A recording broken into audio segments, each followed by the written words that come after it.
नमस्कार विद्यार्थी मित्रांनो, आज आपण दिनदर्शिका यावर आधारित प्रश्न पाहणार आहोत. यातील पहिला प्रश्न पहा. आजचा वार मंगळवार असेल तर आजपासून 47व्या दिवशी येणारा वार कोणता? तर ही गणित सोडवण्याची मी तुम्हाला एकदम सोपी पद्धत सांगणार आहे. लक्षात घ्या, त्यांनी आपल्याला 47व्या दिवशी येणारा वार विचारला आहे, म्हणजे पुढील वार विचारलेला आहे. आपल्याला ज्या दिवसाचा वार विचारला असेल तो दिवस आपण भागाकारात लिहून घ्यायचा आणि त्याला 7ने भागायचे. लक्षात ठेवा, ही आपल्याला त्याला 7ने भागायची आहे. तर 7ने भागूया आपण. 7 × 7 7 × 14 7 × 21 7 × 28 7 × 5 35 7 × 6 42 7 × 7 49 मोठे होतात. मग 7 × 6 42 वजाबाकी करू आपण. 7 मधून 2 गेले, 5 राहिले, 0. आता पहा, आपल्या जो उत्तर म्हणजे बाकी आलेली आहे, आपल्या उत्तरामध्ये जी बाकी आलेली आहे ते आपल्याला लक्षात घ्यायची आहे. इथं बाकी काय आलेली आहे? 5 आलेली आहे. तर आपल्याला कोणता दिवस दिला आहे त्यांनी? मंगळवार हा दिवस दिलेला आहे. या मंगळवार दिवसामध्ये आपल्याला पुढील 5 दिवस मिळवायचे आहेत.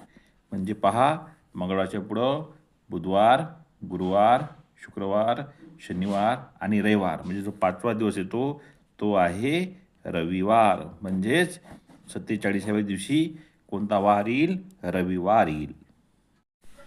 आता आपण दुसरं गणित पाहूया. आजचा वार रविवार आहे, तर आजपासून मागील 52व्या दिवशी कोणता वार होता? तर पहा, यापुढील जे गणित होतं त्यामध्ये पुढील वार विचारला होता आणि या गणितामध्ये आपल्याला मागील वार विचारलेला आहे.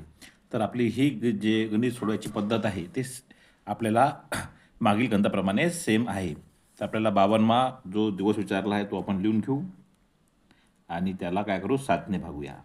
तर 7 × 7 49. 52मधून 49 गेले, म्हणजे 3 राहिले. आता आपली बाकी आली 3. तर पहा, त्यांनी आपल्याला कोणता दिवस दिलेला आहे? रविवार दिवस दिलेला आहे.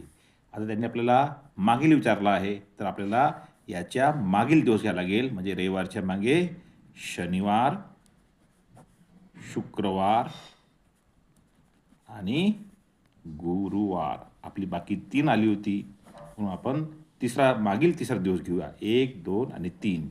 म्हणजे कोणता दिवस येईल?